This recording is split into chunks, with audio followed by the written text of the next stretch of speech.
दूसरे चरण के मतदान में भी घर से बाहर मत निकलना, वरना 4 तारीख के बाद उल्टा लटकाकर सीधा कर देंगे। ये कथन हमारा नहीं बल्कि माननीय गृह मंत्री अमित शाह का है, जो भरी मंच में सभा को संबोधित करते वक्त अपने भाषण में उन्होंने सरेआम टीएमसी के लोगों को चेतावनी देने जैसे जो शब्द है वो उपयोग किए थे। अब इसी मुद्दे पर बातचीत करेंगे। तमाम लोग हमारे साथ मौजूद है, जनता से रूबरू होकर के जानने का प्रयास करेंगे कि आखिर इस तरीके के भाषण का बंगाल के लोगों पर कैसा असर पड़ रहा है। दादा ये बताइए कि अभी हाल ही में अमित शाह ने एक भाषण दिया है जहां पर कह रहे हैं कि दूसरे चरण के मतदान में भी घरों से बाहर मत निकलना, वरना उल्टा लटकाकर सीधा बोलेंगे। क्या लग रहा है ये सब भाषण, इस तरीके के शब्दों का उपयोग जो हो रहा है? देखिए, देश का गृह मंत्री होम मिनिस्टर है, तड़ी पार है। हाँ, तड़ी पार का भाषा इसी तरह का निकलता है। वो तो तड़ी पार रहे हैं ना। उनको हिंदुस्तान का कोर्ट, सुप्रीम कोर्ट उनको ऑर्डर दिया था तड़ी पार करने के लिए गुजरात का गोधरा कांड में, याद कीजिए। तो एक तड़ी पार आदमी का भाषा इसी तरह का निकलेगा। एक होम मिनिस्टर का मुंह से निकल रहा है कि उल्टा लटका के टांग देंगे। सब समाज में भाषा होता है, सब समाज का ये भाषा है। आप बताइए, मतलब वो देश का गृह मंत्री है ना। एक गृह मंत्री का मुंह से ये वर्ड निकल रहा है कि उल्टा टंगा देंगे, तो मतलब उल्टा टंगवा देंगे, यही ना बोल उल्टा लटकाकर सीधा कर देंगे। उल्टा लटका के सीधा कर देंगे। इससे पहले कह रहे थे कि जितने भी गुंडे हैं टीएमसी के उनको बंगाल की खाड़ी में फेंक देंगे। टीएमसी में गुंडा कहाँ है? गुंडा तो बीजेपी में है, आरएसएस में है। तो भाषण में अपने इस तरीके के शब्दों का उपयोग कर रहे हैं कि उल्टा लटकाकर सीधा कर देंगे, दूसरे चरण के मतदान में भी घरों से बाहर मत निकलना। मणिपुर क्यों नहीं किए? बंगाल में क्यों है जब झगड़ा उधर हो रहा है? 15 दिन मैडम, 15 दिन यहाँ टाइम दिए हैं, 15 घंटा मणिपुर में टाइम दे देते। आप यहाँ 15 दिन दिए हैं, आप 15 घंटा मणिपुर में टाइम दे दीजिए। 15 घंटा छोड़ दीजिए, 15 मिनट भी दे सकते हैं वहाँ पे। आपके लिए 15 मिनट भी मणिपुर में जाना बहुत अहमियत रखेगा, है ना। लेकिन आप मणिपुर क्या लगता है क्यों नहीं दे रहे?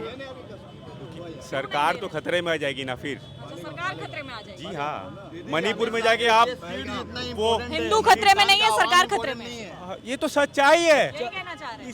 ये सच है, कहना क्या, ये सच ही है। अभी अमित शाह कह रहे थे कि टीएमसी के जितने गुंडे हैं उन्हें उखाड़ के बंगाल की खाड़ी में फेंक। नहीं, वो तो खुद बहुत बड़ा गुंडे है, दूसरा गुंडा क्या बनाएंगे? वो खुद गुंडा है। बंगाल अमित शाह गृह मंत्री है कि गुंडे हैं? वो अमित शाह गृह मंत्री है, गुंडे नहीं है गृह मंत्री, लेकिन उनका भाषण ठीक नहीं है। उनका भाषण ठीक नहीं है। अभी फिर से दीदी को ए दीदी ओ दीदी करके बुला रहे थे। हाँ, नहीं तो उनका वही भाषण है, इसीलिए दीदी उनको इस तरह का नहीं बुला रही है। दीदी के भाषण से आप लोगों के ऊपर, मतलब जनता के ऊपर क्या प्रभाव पड़ता है? दीदी को अगर ऐसे कोई बुला रहा हो तो बहुत गलत बात है। एक नारी को इस तरह बात करेगा, बहुत गलत बात है, एकदम गलत है। दीदी इस बार फिर आ रही है, 200 से प्लस है, उसमें कोई दो राय नहीं है। सभी जनता पूरा वोट देगा उसको। जय बांग्ला रहेगा, जय बांग्ला ही रहेगा। तो बंगाल में दीदी की ऐसे बेइज्जती करके लग रहा है भाजपा सरकार बना पाएगी? सवाल ही नहीं पैदा है। कभी नहीं। जो अगर चाहे वो चोरी करके कर सकता है। वो इलेक्शन इससे नहीं हो रहा, बीजेपी से। चोरी कैसे कर सकता है? इलेक्शन कमीशन लोग खुद चोर है, वो तो करा रहा है। हमारा और कैसे है election commission? Election commission independent body है। जी नहीं, कैसे बोल रहे हैं आप? अमित शाह कह रहे हैं कि गुंडे टीएमसी के हैं, टीएमसी गुंडे पालती है। तो देख लिया कौन गुंडा, किसका गुंडा यूपी में, बिहार में किसका गुंडा की रहा? बुलडोजर कौन चला रहा?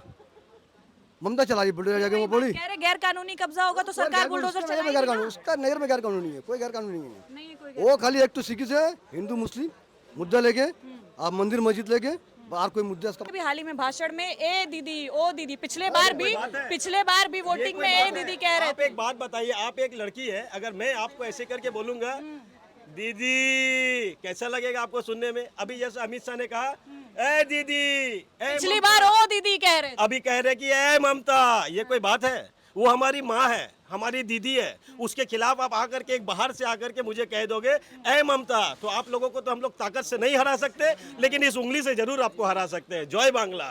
चलिए, इस वीडियो में बस इतना ही। ऐसी तमाम वीडियोस और खबरों के लिए जुड़े रहे हमारे साथ और चैनल को सब्सक्राइब करना ना भूलें। बहुत बहुत शुक्रिया।